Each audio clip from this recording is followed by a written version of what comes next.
Good evening, good evening.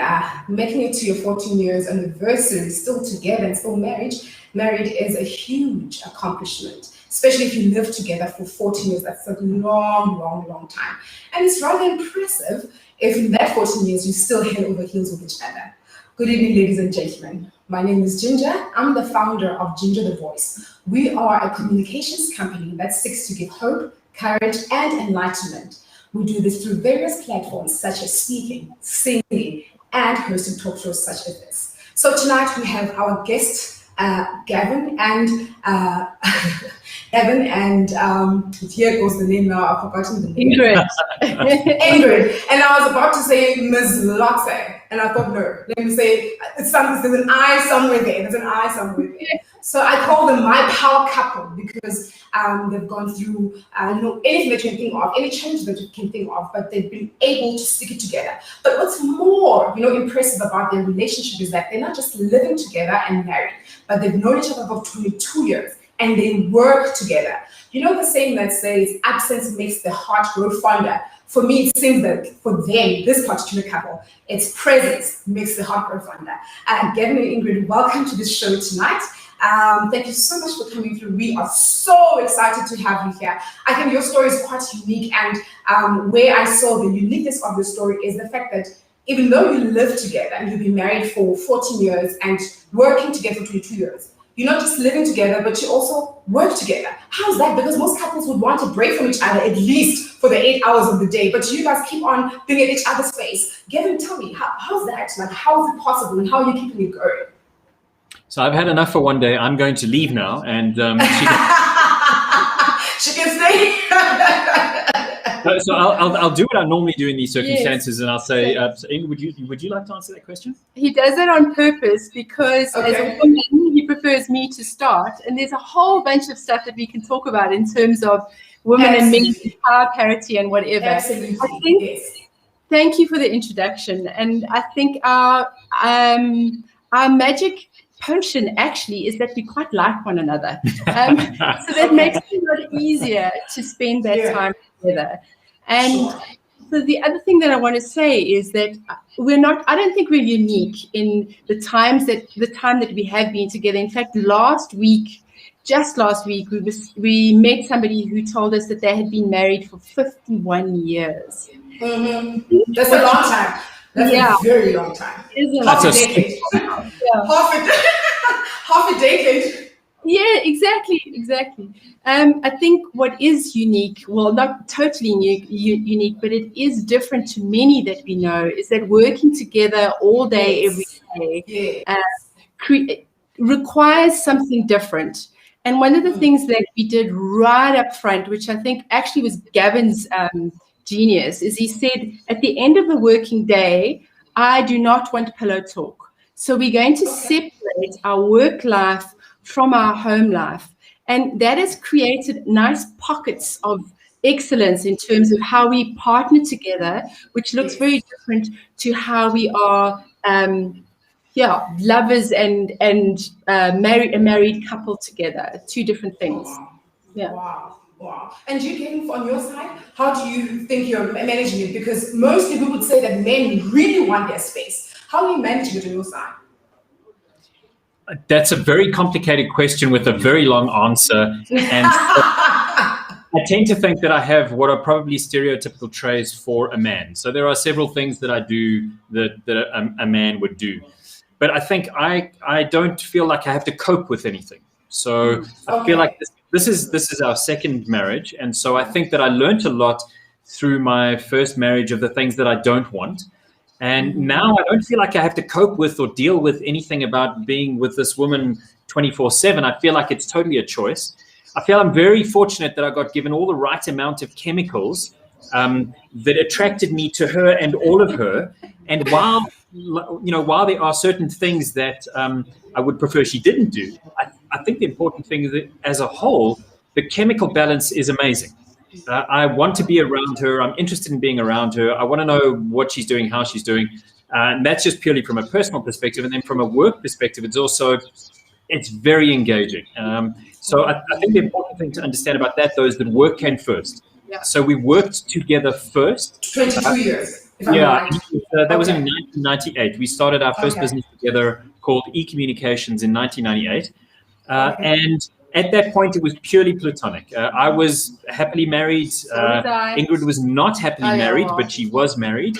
And so we had a platonic relationship. My first marriage fell apart. Ingrid's fell apart. And there were some sparks and things. And then this kind of happened very organically, not particularly planned.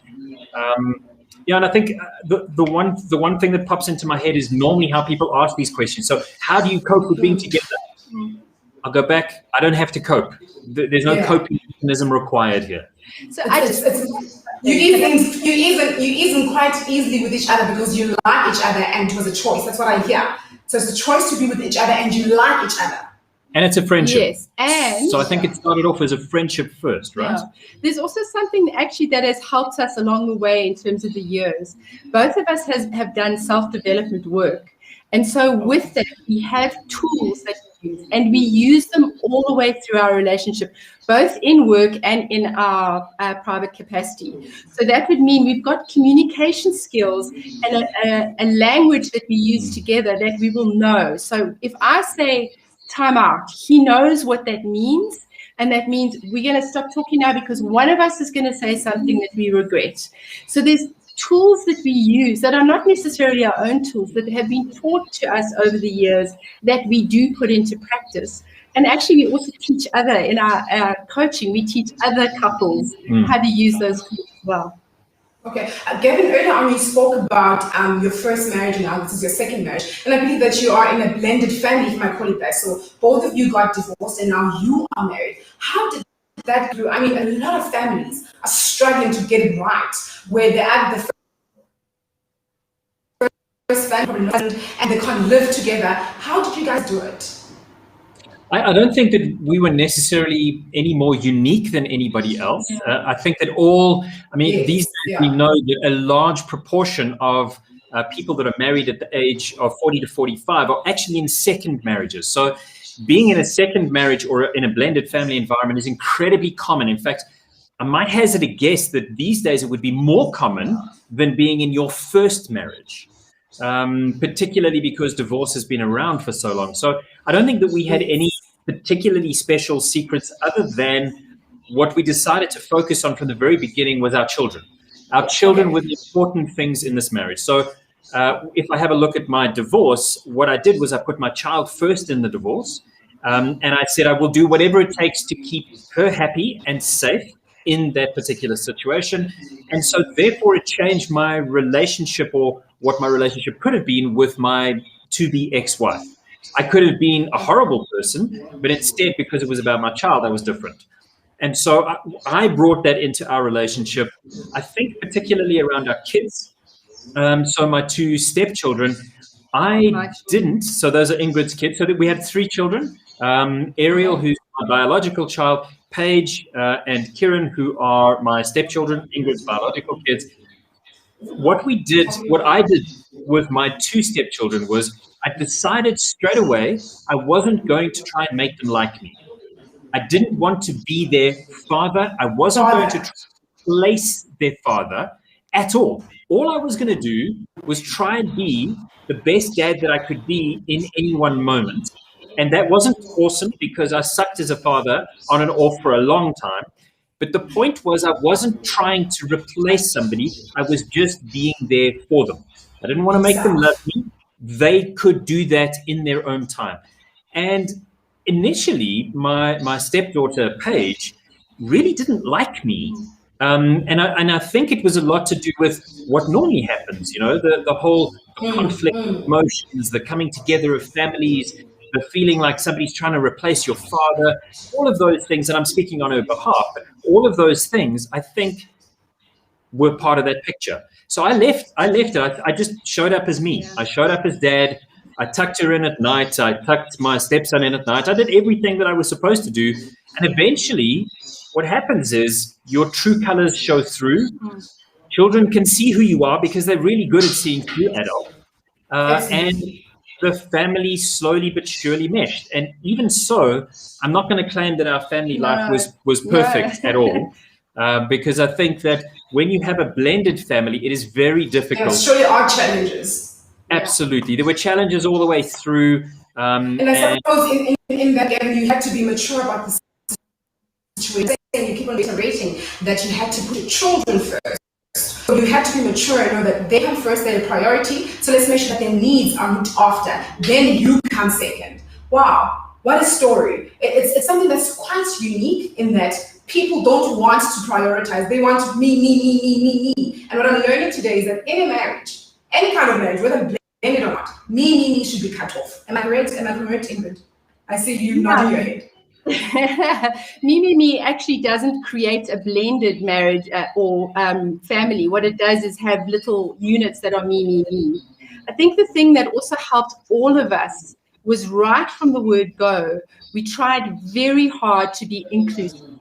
So what that meant is even if Ariel, our youngest, so you'll find we say our, it's not your child and my child, it's our Absolutely. child. Whatever we were doing, even if she was with her mom, we would include her and make sure that if we're going somewhere that she's invited in. And this inclusion was all the way through. So it made it that we were a family, even if she was at her mom's house, as an example.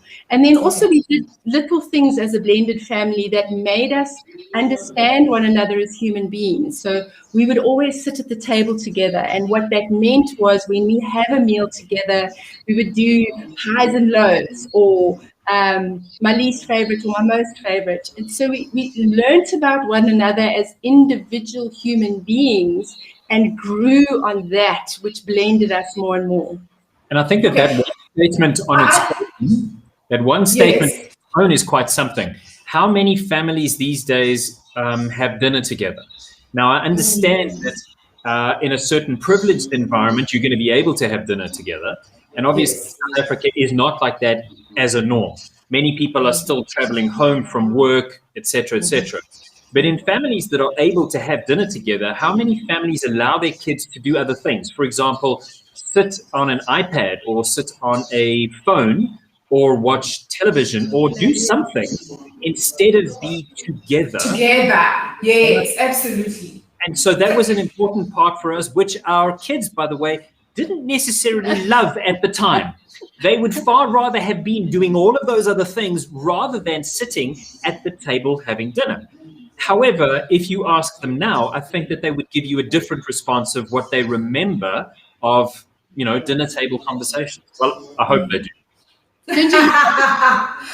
Just hold on there. I want to go back to you guys meeting and falling in love with each other. I just read about you, Gavin, that you actually proposed underwater, 40 meters down. Well, actually, it's probably more like 25 meters. Yes. Yeah, it was 25 meters. So in you and you're 25 meters down. Ingrid, were you waiting for this? I mean, this is so exciting. It's so unique, so different. Who proposes underwater? Did you see it coming? What happened? How did you... Absolutely no idea that it was coming. And I'm still convinced to this day that he proposed underwater so that I couldn't argue with him. Because when you you can't say much. Yeah, what are you thinking? Our previous marriages didn't work. Why would this one work? But instead, he actually gave me the ring underwater, which also surprised me because that was, who does that? You could drop it. And there's a funny story because my best friend was actually with us on that trip. She also had no idea. And he proposed to me by writing on a slate, Ingrid, will you marry me? And we've got it. We've actually got the slate upstairs framed. And so what I did, I responded with a swear word. Yes. Wrote not thinking that my mother-in-law and everybody else would probably see this as part of it. The swear word, So actually what I did was I'd thought about it in advance, and I had very coyly, about 3 or 4 weeks beforehand, asked her what was her favorite ring and why was it her favorite ring and which finger did it fit on. So I'd got her to tell me what her ring size was. No idea. So then I took the ring and I went to a jeweler, and she didn't have the actual wedding ring that she got married in, that was another one that was made in case it got lost. And basically all I did was I told the skipper of that particular boat trip what was happening. And then I told Wendy before we went down. And it was very simple. Just at a certain point in the dive where I thought it was appropriate and we were close enough to the sand, I took out my slate, and it's just a white slate that you write on with a pencil. And I wrote on there, "Will you marry me?" And then I gave her the slate. And it certainly wasn't because I didn't want her to be able to answer honestly. And so yeah, it was just a. You were just being romantic. You have been just being romantic. Well, you want to do it in a different way. And plus, both of you are a diver. You like the waters, I see. Even the book is about swimming with the sharks. I mean, the title on its own can be broken down into different interpretations because it is it's for businesses, basically, solutions for businesses. But what I picked up is that you're also both into what call this, into the waters, into the diving thing. Just take us through this. Have you guys seen Nemo by any chance through your diving and your water-loving activities? We've made friends with Nemo and his family and the blended family as well. So we're good friends with Nemo. We enjoy a lot of recreational diving, and what we also did is we developed and grew into becoming instructors within scuba diving, and then progressed into technical diving. Well, it's not really a progression because very few people actually do technical diving. Yeah, so we also did technical diving together separate. And what that means is that technical diving, you actually don't buddy up. In technical diving, you do it separately in that you are self-sufficient. So Ingrid had actually done some scuba diving before she met me. And at the time I was going through my divorce, I was also trying to find ways of finding myself, because I was actually gutted at the fact that my ex-wife had an affair. And so there were a whole bunch of implications that went with that. So finding myself was part of that. So, I tried skydiving and a whole bunch of other things. And scuba diving was just another thing that I was trying, and I wasn't expecting to like it any more than anything else.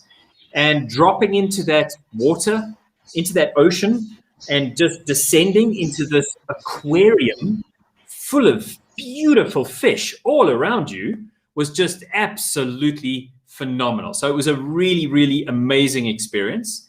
And from there, we just learned to do more types of scuba diving. We just did a bunch of different courses, became dive managers, dive masters, then did the scuba instructing part. And then because we wanted to become a little bit more independent and do different types of diving, we then decided to move on and do something called technical diving. And we were very lucky to be instructed by a gentleman called Don Sherney of the IANTD here in SA, out at a place called Badgat. And we're very fortunate to go through some amazing experiences with Don in terms of that stuff. Yeah, I think actually what's quite important is in terms of our relationship with one another, having something that we both love to do together outside of the work is an important part of us growing and enjoying something, and something that we work towards every year, or going diving or whatever. So having that common ground is useful. And I think it's also important that as a couple, you have things that you do together and you have things that you do on your own. And I think that we've picked up a couple of these different things that we do together. And so one of the things doing together was scuba diving. And because we enjoy it so much, it's so easy for us to do that, for us to actually do that together. Yeah. And I think we've been very fortunate to be able to go scuba diving, not regularly anymore, but we've been fortunate enough to go sufficiently often that it keeps the passion flowing. And every time we hit that water, we're back into being super overjoyed. Yeah, and it doesn't necessarily also mean that we go away far. I mean, we could go to somewhere local like Miracle Waters or whatever it is. It just gives us something to do together outside of the work environment. I just want to say, Ginger, there's one thing that you said earlier about Gavin's book, and it's quite interesting because Swimming with Sharks, what is it? A simple guideline for a complex business world. Simple guidelines for a complex business world. What Gavin did in that, it's not about sharks, and it is in one way, is that what he's done is he's brought in the analogy of diving and what you need to do with diving and the preparation and whatever, and that weaves through the whole book. But there are different chapters that are really useful and helpful for small to medium enterprise owners. So you can literally open the book at a chapter. You don't have to read it cover to cover and just go, oh, okay, this is relevant for me, and get a snippet, a nugget of wisdom from Gavin. And somewhere along the line, there will be a thread of scuba diving. One of the interesting things about Swimming with Sharks as a title for the book was we actually enjoy swimming with sharks. And one of the things that we decided to do was swim with more sharks. And so we've gone swimming with tiger sharks and a whole bunch of others, hammerheads and whatever. And the reason why that title really worked well for the book was because of the analogy of sharks in business and sharks in the water, but also because people have a fear of sharks. You know, it comes from Jaws, the book first and then the movie, and that has never gone away. And so because people are afraid of sharks, they're attracted to a title like Swimming with Sharks. Yeah. And so it's one of the first questions I got asked by most people interviewing me. Have you actually swum with sharks? And the answer is yes, because generally speaking, sharks aren't really that interested in eating us. Sharks are mostly interested in seeing who we are, but those are only the curious ones. Many of them will just swim away and disappear. Yeah. So the shark analogy was a particularly good analogy because anyone who's operated small businesses will totally understand that you are surrounded by sharks. There is always somebody trying to take advantage of you. And so that was a really nice analogy to be able to use. The nice thing is that scuba diving as well actually gave us an opportunity to do a TEDx Johannesburg talk together. And I think, if I'm not mistaken, we were the first couple to do a TEDx talk together on the stage. And that was about our technical diving down to 103 meters in the blue hole. In Dahab, yeah. In Egypt. It was, scuba diving has brought us learnings in terms of how to do things, opportunities in terms of doing a TEDx talk, actually doing that dive to 103 meters, seeing somebody that had passed because they didn't do their diving correctly down below us at the bottom. You mean a dead person, don't you? A dead person. I meant a dead person. So when we got down to about 80 meters, you could look down, and below us at about 123 meters, you could see there were two bodies, both in scuba gear, of people who were deceased and on the floor. So it's quite a shock to see bodies down. And I mean, we say bodies, there were only two. The other thing that I wanted to mention was it's not only about scuba diving. Scuba diving is just one of the things we've done. One of the other things that we started doing together was parkrun. And pretty much everyone knows what parkrun is. And that's also another really nice, simple way of being able to spend time together that used to be on a Saturday morning. Obviously, parkrun doesn't really happen anymore. But I think it's really important for couples to find ways to connect, to spend that time with each other, to be able to continually grow the relationship that you have, because much like learning, you have to do it all the time. It's lifelong learning, and so is a relationship. It's about a lifelong relationship. Yeah. Actually, what's quite interesting about what Gavin mentioned with the park runs, maybe what other people would want to know is the journey that Gavin and I went on in terms of health. So before starting park runs, Gavin actually was quite heavy. 100 kilograms. And we went through a journey together of him 48 kilograms. And that is quite a journey, not only for the person who's trying to lose the weight, but actually for the person who is supporting. And that was another story that is really amazing. So Gavin actually started from that journey that we did together. And it was easy, by the way. From that journey that we did together, Gavin started talking about my impossible. And that was because he really wanted to get to a point where he was doing things that he never thought he would do. And Parkrun was part of it. It started us doing stuff together that got us onto the path of health. Yes. Can you hear me now? Hear you Yes, perfectly. we can. Oh, thank you. Sorry about that. For a few seconds, the tech team was trying to do a bit of we're using two cameras, as I've said. Can you see me though? No, can't see you, no. Okay. They are trying to fix it, and I'm not sure what is happening because I'm not a technical person, but they're trying No to problem. fix it. Let's just do a conversation. Let's just continue, yes. Okay, you're still saying Ingrid, yes? She was busy talking about my the kind of health journey that I went on. Yes. When you lost about 49 kilograms. Yeah. Absolutely. Okay. Yes. Yeah, I woke up one day and decided I didn't really want to be dead any earlier than. and I mean, it's pretty true because I'd been given kind of ultimatums by doctors for a number of years as I was getting heavier and heavier and heavier. They were saying to me, because I have high blood pressure, cholesterol, and heart attacks as a family history, I should really start taking this seriously. And eventually one of the doctors got through to me, and I did take it seriously. And so I started a journey to lose weight and to become healthier. And for me, while I was losing weight, because that was important, that wasn't my journey.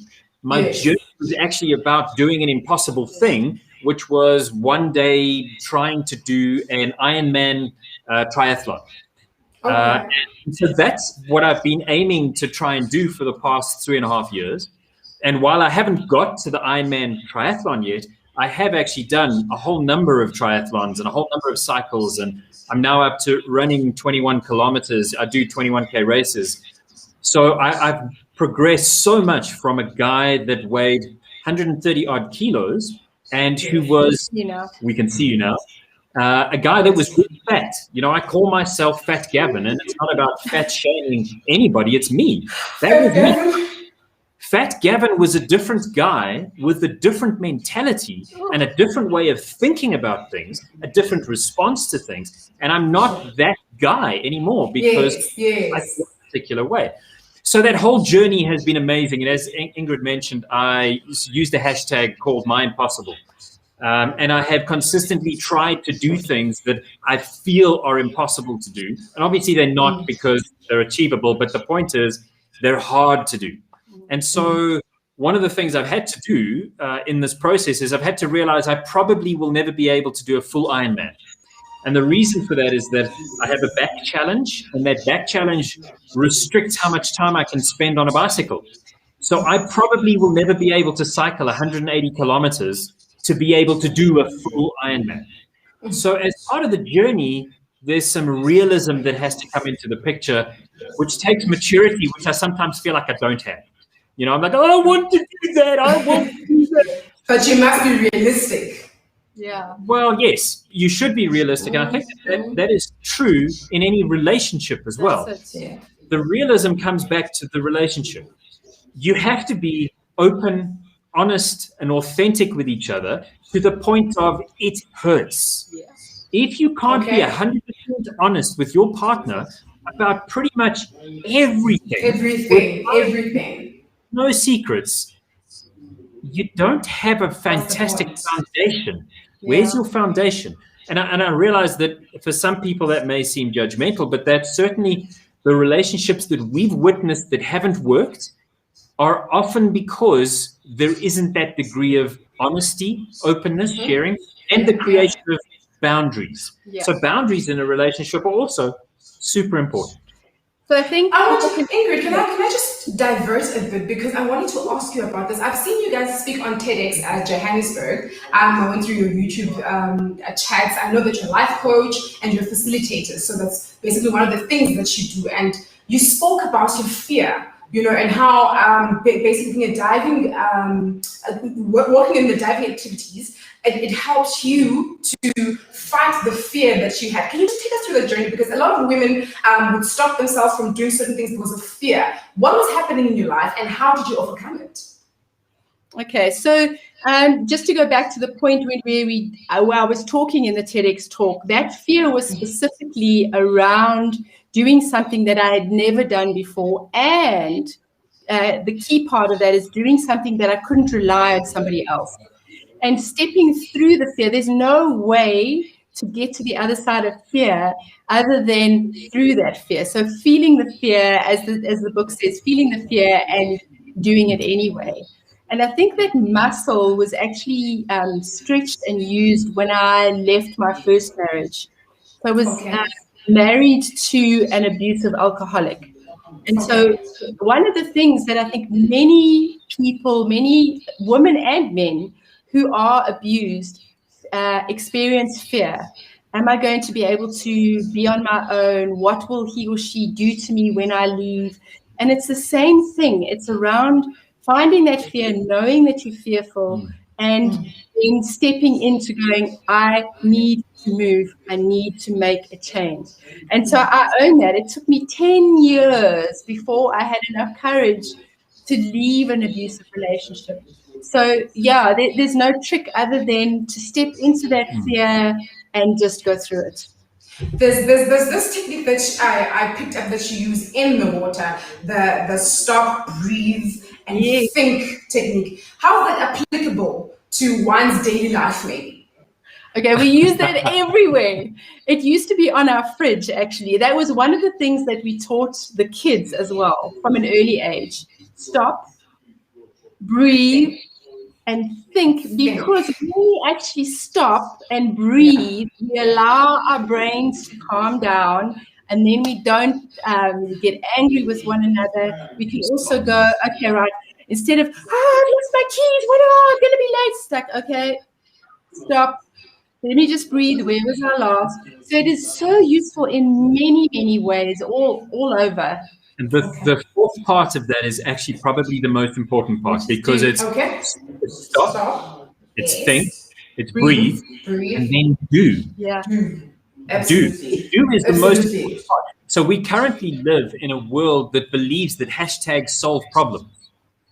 Hashtags don't solve problems. Hashtags raise awareness about problems. But you need to do something.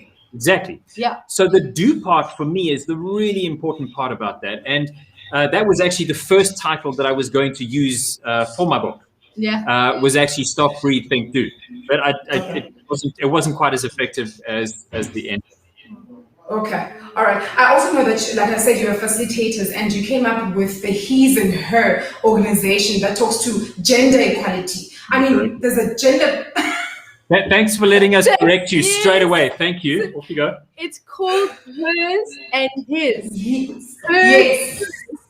And it is so interesting. And the reason why we're not laughing at you. It's just everybody that we come across. Our society has been, what is the word? Programmed that men come first. Yes.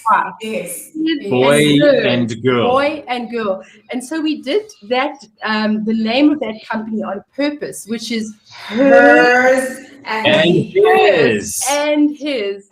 And that was because we had done, I mentioned earlier that we had done so many years of self-development work. Yeah. And we came to a point where Gavin was doing work, men's work. And I was doing women's work, yeah. And in between that, we were saying, well, there's this gap actually where women and men need to meet in the middle. And how is it that we create a connection? So we cultivate connection, and that is something that we teach at Hers and His, is how do you cultivate connection within an organization, and then we do volunteer work with individuals as well. And that cultivating connection is how do we bridge the gap between all genders? So it's not only binary of men and women, it's all the genders that are in between that. Yeah. I like the concept very much, because what I believe is that in us redressing the imbalances of the past, with your employment equity, with everything else that's out there trying to empower you, we're leaving men behind, and yet we coexist. There's a man and there's a woman, there's a lady and there's a gentleman in society. So you push one forward in terms of upskilling them, in terms of teaching them how to live proper ethics and manners and everything else. You need to push the other as well, so that we can have what you call gender equality. I like that. And I also like that Gavin had a man work project that you were running. Yeah, no, I wasn't running. So what that is that's called Mankind Project. And Mankind Project is an organization that started in the United States 40 years ago, and it's focused on helping to make the world a better place, one man at a time. So helping men to understand what positive masculinity is, and how to deal with positive masculinity and encourage positive masculinity in other people. So it's a volunteer organization. I'm one of many men who are part of the organization. And what Mankind Project does is, through a weekend, it takes men through a whole bunch of different processes to become, in some way, self-aware of themselves. And then it continues that process with those men going into groups that meet on a regular basis, every week, every second week, once a month, whatever it is. Those groups are called I groups. And the job is for men to do their work. And by their work, I don't mean building houses. I mean their work on their hearts. Yes. And themselves, self-development. Because men are wounded. Exactly like women carry wounds, men carry wounds. Also, and Gavin, just to chip in there, and the sad part is this, in them being wounded, society has taught them to keep quiet. Do not express yourself. If you want to be a man and you're all good, do not express yourself. And that has killed our society so much. Exactly. You're 100% right. The subjugation of men's inner emotions is one of the things that pops out as GBV. Yep. Is one of the things that pops out as sexual harassment, that pops out as any kind of violence, is that men are suppressing those emotions. And generally, we're told that they're not a positive aspect of how we should show up in the world. Ginger, you made a very good point earlier where you said that it is impacting and men are feeling like they're left behind. Both need to be brought forward. What we found starting in 2019 is that corporates were seeing this, which is quite interesting. And so they actually came to Hers and His and said, we're not interested in your Hers and His work or your Hers separately. Actually, what we're interested in is his work. And do you want to talk about it? Well, the his work is quite interesting, because there is a growing understanding that men are suppressing inner emotions, and that is causing problems. So how do you basically get men to start getting in touch with how you feel? Exactly. And the whole thing is, this is a perfect example of touchy-feely, because that's what we're talking about, touchy-feely.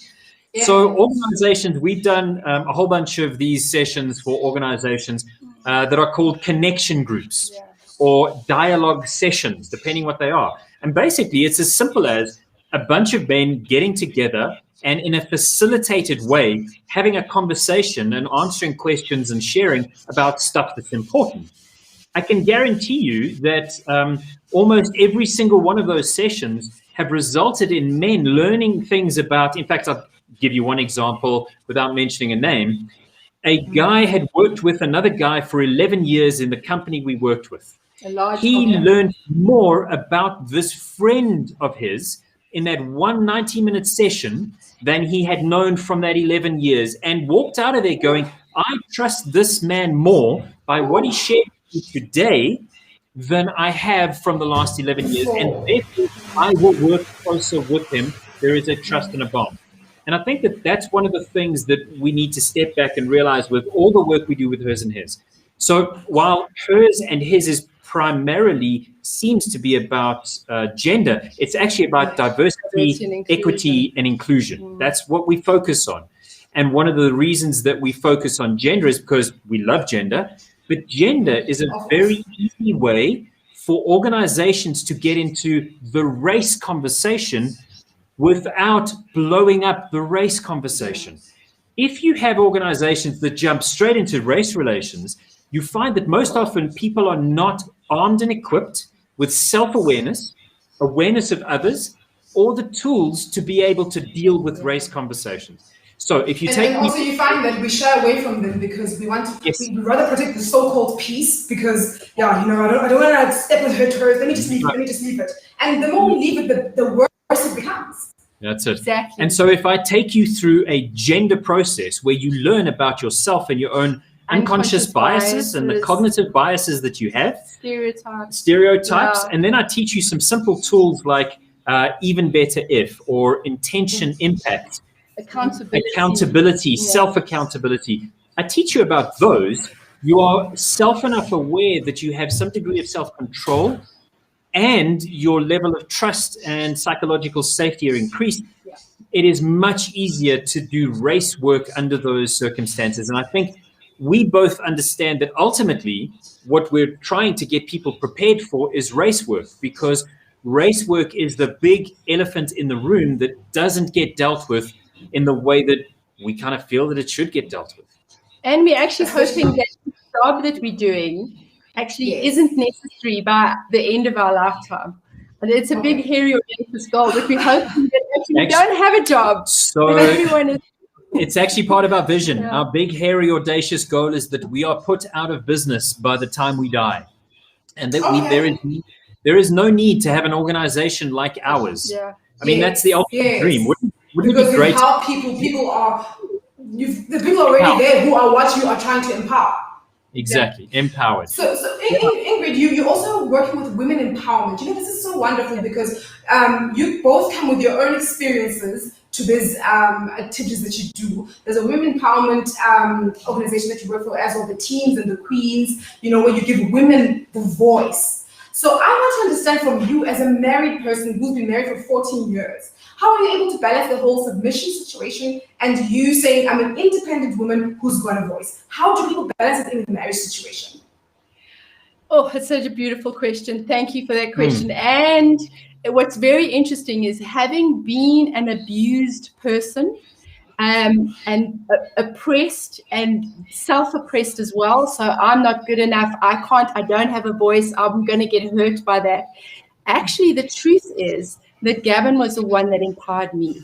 So we saw at the beginning of this where he said, Ingrid, do you want to start? He was the one that actually was my ally. And that's one of the things that we teach in Hers and His. We need men and white people to be allies for others to change the power parity. And so my stepping into my power and being able to speak up and to set clear boundaries and all of those things has been a very long journey with allies, not only Gavin, allies around me saying, but Ingrid, you've got a voice. Oh no, but hang on, that was Ingrid's idea. It wasn't David's idea. Ingrid, can you continue to speak? So all the things that us women experience in terms of people not speaking to the man instead of the woman, or taking her idea and making it their own, all of those sort of things. There've been allies in my life that have said, well, Ingrid doesn't have to do the tea. I'll do the tea. So it's not an alone thing. It really has been a partnership with people that see and want to see the difference. Can I give you a very quick example? Okay, come on. Let me give you a really quick example. So from a work context perspective, still today we experience the fact that in organizations that are predominantly male, women are treated differently. Particularly when those predominantly male people are over 50 and probably white, but you know, all kind of races do the same kind of thing. So one of the things we've done for years when we go to meetings is I will position Ingrid to sit opposite the decision maker, so that that decision maker consciously has to look at me. Well, if he is looking at me, he's not looking at the person opposite him. He's actually turning his head. So the easiest thing to do is to look directly at Ingrid. Simple. It's a very small thing, but you'd be astounded at how effective that is. The other thing I do is I will find that people will give an idea to me that I didn't give to the meeting. That happened only last week, where Ingrid had given, and this happens all the time. This is normal. This is normal in a corporate space. Ingrid brought an idea into the room, said jabba jabba, and at the end, somebody recapped by saying, and I elaborated on Ingrid's idea. It wasn't mine. Somebody recapped at the end and said that idea that Gavin shared. And I piped up and went, that was actually Ingrid's idea. The idea originated from Ingrid. And so I do that all the time, always in a way that's respectful and empowering, because my job is not to give Ingrid permission to exist. But my job is to create space for her to be able to exist, because men still take up a lot of the space. And so my job is to try and help to create that space. And it is hard because you have to do it. I have to do it in a non-condescending way all the time, and in a way that doesn't seem like I'm the patriarch patting you on the head and giving you space, because that's not what I'm trying to do. And I end up losing as well. I want to understand. Can I just chip in there? What I want to also understand is you spoke about racism just now. Okay, so you prepare a way, the same way you prepare a way for gender equality in the racism environment or circumstance. So what I want to understand is, how do you then do it? Can you give an example maybe of how you do a similar thing in a racist situation or environment where you find that you are now addressing Black people? How do you do it? So am I assuming that the people that are in this environment that you're talking about have got the tools and the tips and the tricks that we can work together, or is it in the general area that we're dealing with? What is it that you're asking? So it's more in the general area that you're dealing with, like in this realistic South Africa that we live in now. Because I will tell you the honest truth: the first thing you will have coming into in a room or boardroom in a meeting, and there's Black people in there. How do you grab their attention? Half of these employees here or people who are here are Black people. How do you grab their attention, number one? And how do you pace yourself so that they don't think, no, a white person speaking. How do you do it? Okay, so there are little things that we can do all the time. The one is positioning. So if you walk into a room and there are the majority of white people around a boardroom or whatever, I will typically say, come and sit next to me in the middle, so that you have actually a space that is at the table rather than at a corner somewhere. So that's the first thing, is in positioning. The second thing is actually inviting Black people in. So what does Kabelo say? What do you think, Kabelo, or whatever it might be? So that I am not dominating the conversation, that I'm bringing diversity to the input of that as well.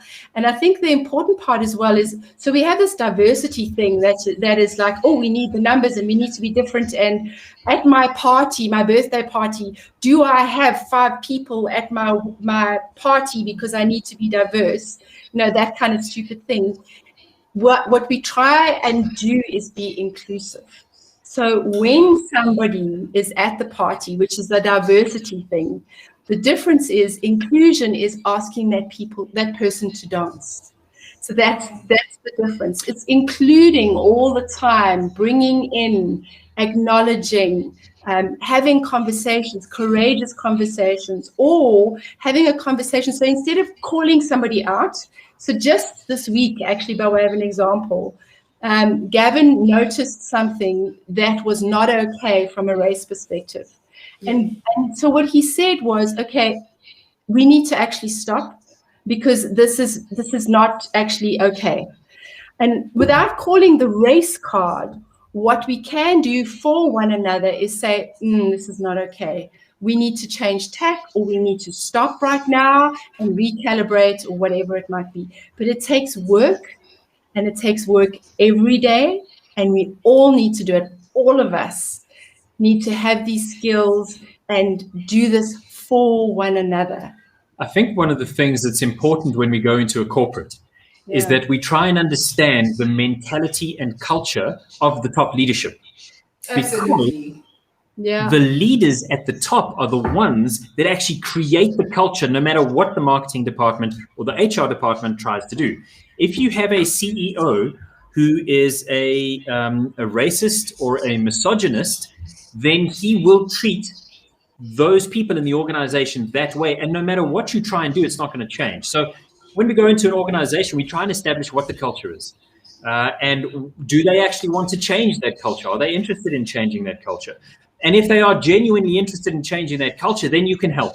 Otherwise, you're exactly 100% right.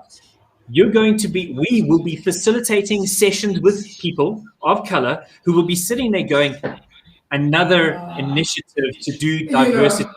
Yeah, how long will this one last? Exactly. And we've come across that. We've come across that. And you find that they'll be there just to sign off their attendance register that they did come, but there's no change and there's no transformation to it. Well, exactly. Some of the people in the room are only there because the meeting request was in their diary. Otherwise, they have and their manager probably forced them to go to the meeting. That's it. I just want to make a point that is really important, because one of the deep beliefs that Gavin and I have is, in order to get to the change that we really want, actually we need to engage on a corporate level, because that's where the money is and that's where the training can happen. And that then trickles into our personal life.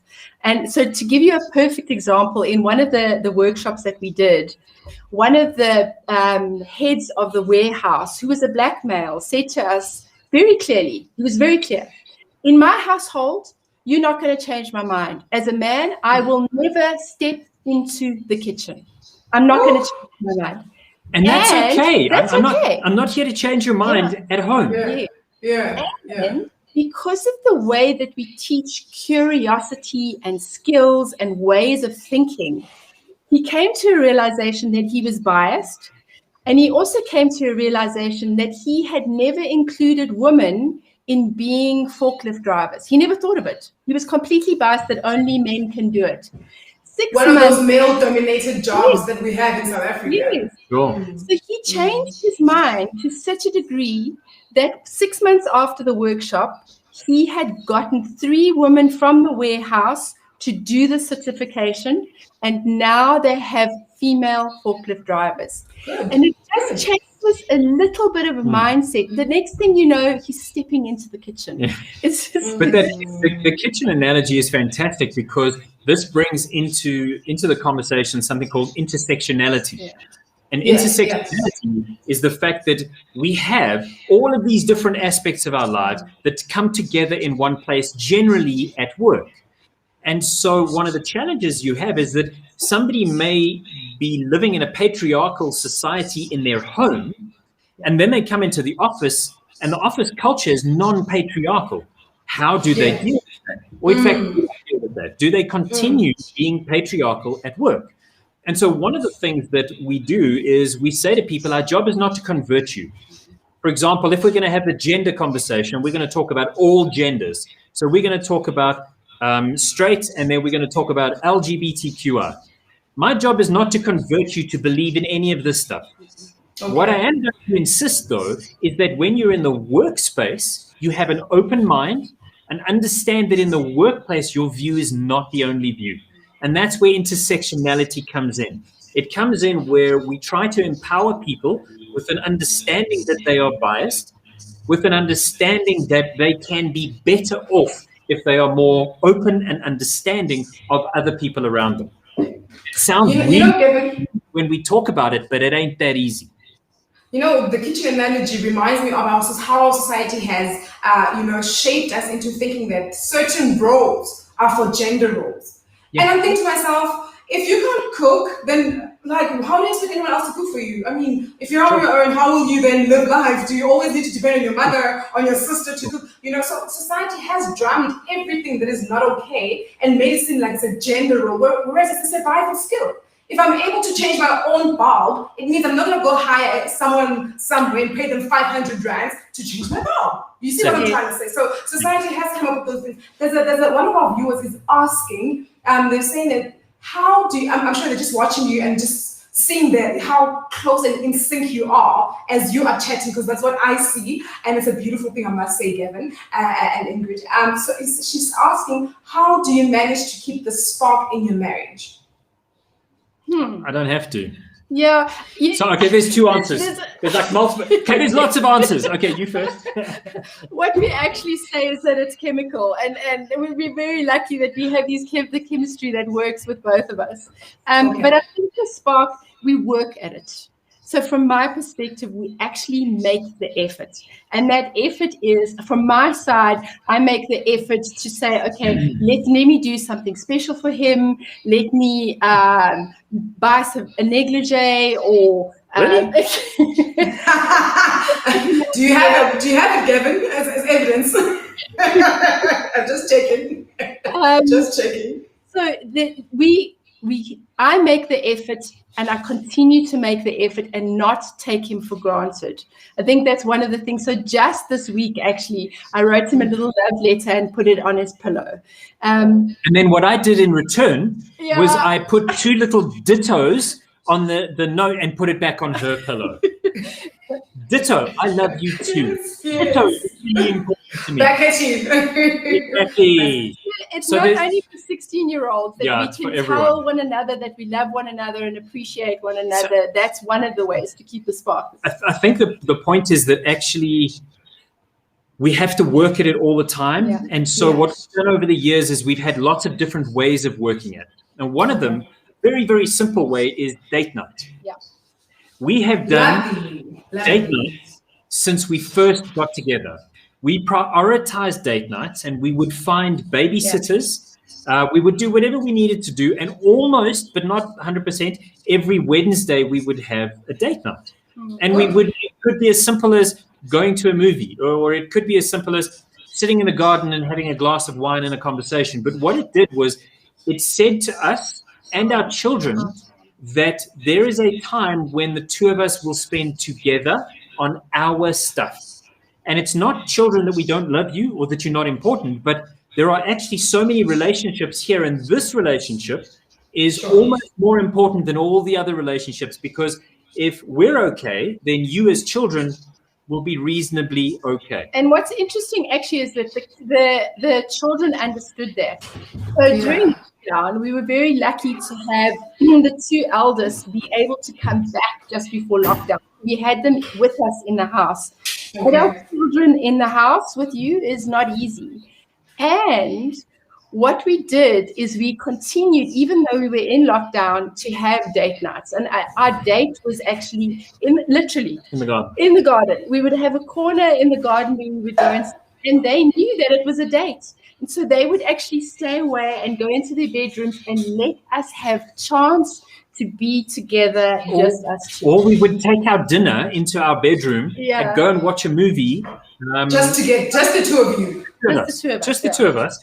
And that kind of focus is important. And I mean, date night is just, it doesn't have to be spending of money. No. It's a continual reminding that there is a reason why I love this person. And also, Gavin, to focus your attention on the person. Remember, we're busy, we're working, we're doing that, we're trying to make a living, we're trying to survive, you know? So now you're giving focused attention to this individual whom you have professed with your own mouth that they are your everything. Yes. I'll give you a really interesting thing. If anybody watching wants to try this with their partner, sit knee to knee with your partner with silence around you, so no TV, no radio, nothing, and stare into their eyes without saying a single word for 3 minutes. 3 minutes. Try it. 3 minutes. I don't think a lot of people would last in for 60 seconds. And so just staring at somebody's eyes, and there is research to show you that your brain and your body starts to generate particular type of chemicals that help you maintain that connection between the two of you. And it's almost like you sync. You get into sync when you're looking into the windows of our soul. It's like you're synchronizing your phone to your laptop. You know, you synchronizing each other. It can be very difficult to do, particularly if you're feeling like anxious after a day, or you just want to go to sleep, but it is an incredibly useful tool to connect, because if you feel super, super awkward doing it, it's also showing you that there are areas in your relationship that need to be worked on. So it's great. It's a great tool. So another viewer is asking a question that we'll take as a last question. Why do you use different surnames and yet you are married? Ingrid Lott and Gavin Mofat. Okay, So the first thing is no woman has to change her surname Yes. when she gets married, firstly. Yes, so that's the first thing. The second thing is that my children were Lottses, and their father, having said abusive alcoholic, was not part of their lives. And so they would have then been Lottses without a tribe. With So no mother. clan, with Didn't have the no, same name. yeah. So I really wanted them to know that there was another Lotse as part of who they were until such time as we could get to adopt or whatever, which never happened.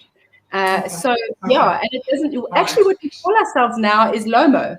So lots of yes, put together. So our WhatsApp group is called the Lomo, and we've been called the Lomos by our friends, our friends for 15 years. Yeah. We've been called, when they invite us, they don't invite Gavin and Ingrid, they say, hey, we're inviting the Lomos.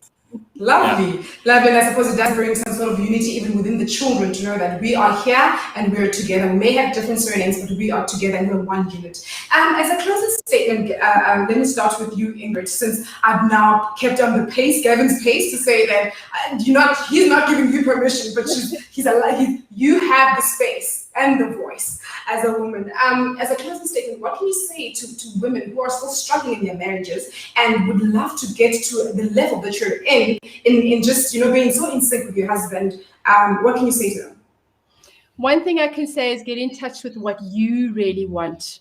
What happens is that we actually push our own needs and our own desires aside.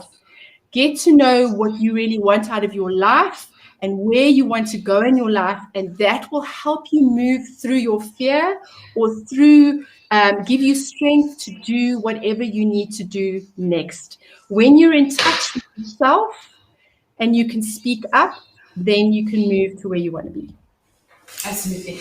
Gavin, please speak to the men out there. You are, as we find you in our society, we interpret you as a liberal. That's what most people would say. But I don't want to say a liberal. We're actually going the right route. What society taught us is actually not quite right. But anyway, what do you have to say to men to give them advice? How to survive in a marriage. Actually, I don't want to use the word survive. How to do it in your marriage. I kind of feel a little bit awkward when people tell me that I represent a particular thing that's good. The imposter inside me goes, no, I couldn't possibly be a good man, because I feel like I'm still on a journey. So my response would be, every person is on a journey. Yes, we are just interacting with people on different times in their journey. That's all it is. Absolutely. And your journey doesn't have to be to wokeness. This isn't about wokeness. This is about finding your path, the things that you can do well, and the people that you can help along that path to do things well. So my normal message to men would be, understand who you are, understand where you fit within this world, and understand the wounds that you carry and how those impact you every single day and the way that you show up.